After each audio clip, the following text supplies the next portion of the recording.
them. There are also pretas who eat excrement, spit, pus, and blood, the water from laundry, who feed on oblations or who devour the afterbirth.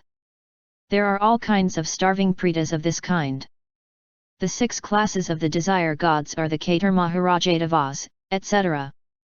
Besides these 6 classes of gods, there are yet other gods, for example, the wearers of necklaces, the corrupted by joy, the corrupted by mind, the gods with bird's feet, the gods of pleasant looks.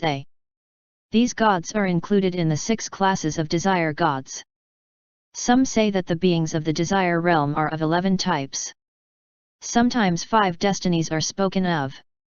Actually, the destiny of asuras is added to that. 3. The destiny of the asuras. Question. No. The asuras are included in the 5 destinies. They are not gods.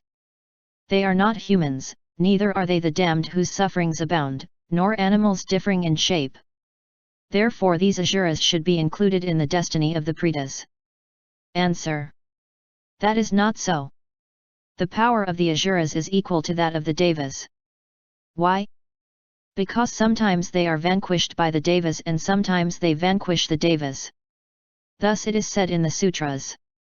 Sakra devendra was vanquished by the asuras and his 4 armies went into the hollows of lotus roots to hide. The asuras who enjoy the 5 pleasurable objects are like the devas and were disciples of the Buddha as well. If such is their strength, why would they be included among the pretas? Therefore there must be a 6th destiny reserved specially for the asuras.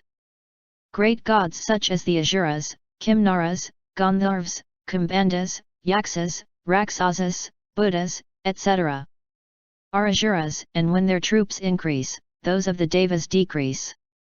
Their power and their transformations were exercised at will. This is why people who are in doubt wonder. Are these suras or are these not suras? Sura, in the Tsin language, indicates deity. But the time-honored expression is asura and not sura. The asura destiny is called thus because the asuras appear at the head of a list. The others, namely, the Kimnaras, Gandharvas, Kumbandhas, Yaksas, Buddhas, etc., constitute one and the same destiny with them. Question. But the sutras say that there are 5 destinies.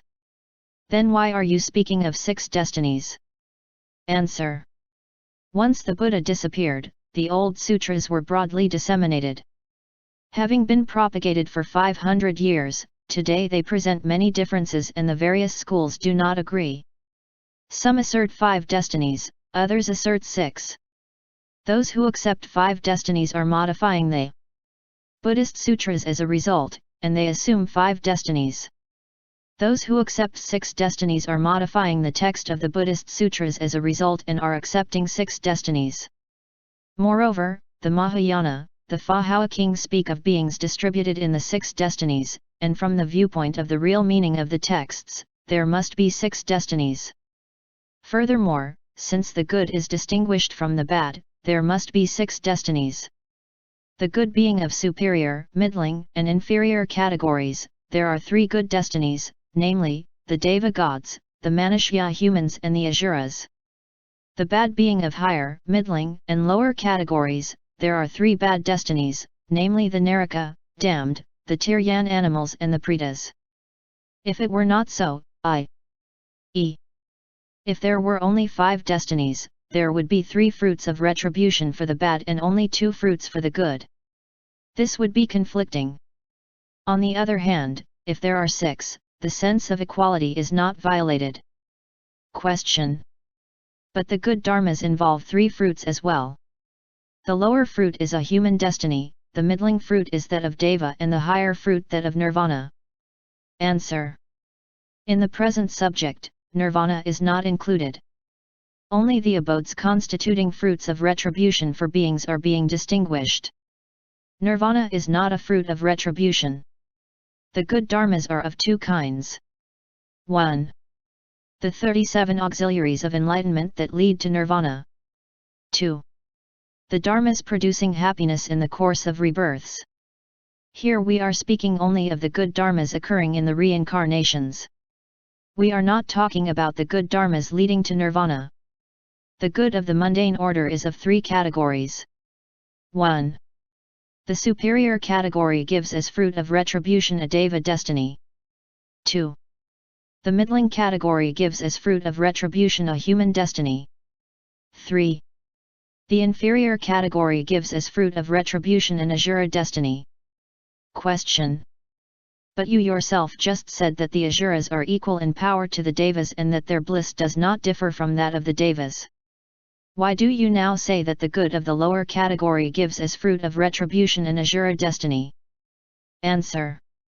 Among humans, it is possible to go forth from home, take up the precepts and thus arrive at Bodhi. In the destiny of the asuras, the fetters cover the mind and it is very difficult to arrive at Bodhi. Although they are inclined towards the fetters, the devas have right mind and believe in Bodhi.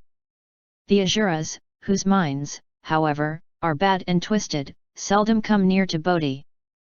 This is why, although they are similar to the devas, it is hard for the asuras to come near to Bodhi, and this is why they are also inferior to humans. Just as the Naga kings and the birds with golden wings, despite their great power and their power of transformation, belong to the animal destiny, so the asuras belong to a good destiny, but one which is of lower order. Question. If the Naga kings and the birds with golden wings, despite their great power, are ranked in the animal destiny, the asuras in turn should be ranked in the preta destiny. Why are you still making a sixth destiny? Answer. The Naga kings and the birds with golden wings, even though they too enjoy bliss, walk horizontally and resemble animals in shape. This is why they are classed in the animal destiny. Although they are shaped like humans, the damned undergo great suffering. This is why they are not placed in the human destiny. As for the asuras, their power is great and their shape is like that of humans and gods. This is why they are placed separately in a sixth destiny. All this is said in summary. For the beings of the desire realm, the form realm and the formless realm, see the following chapters. Paramithastava. 3. Exhortations to the practice of the perfections. 1. Perfection of generosity. Generosity. The Bodhisattva invites beings to practice generosity. Poverty is a great suffering, but it is not out of poverty that one commits evil actions and falls into the bad destinies. It is by committing evil actions that one falls into the three bad destinies from which it is impossible to become free.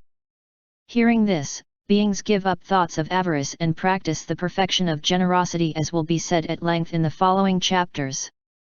Moreover, in the presence of beings, the Bodhisattva preaches the Dharma by means of all kinds of nidanas and avadanas and criticizes avarice. The miser, even for his personal needs, stints and spends nothing. He becomes nervous and turns red in front of beggars. In the present lifetime, his voice and his color are ugly. Having planted bad actions for the future, he will be left with physical ugliness. Not having previously planted the seeds of generosity, he is presently miserable. The miser is attached to wealth and his greed does not cease. He opens the gate of sin and does especially bad things. This is why he falls into the bad destinies. Moreover, while the wheel of transmigration is in movement, among the profitable actions there is none that surpasses generosity. Conveniences obtainable at will in the present lifetime and in future lifetimes all come from generosity. Generosity is the good guide 200c that opens the doorway to the threefold happiness, heavenly happiness, human happiness.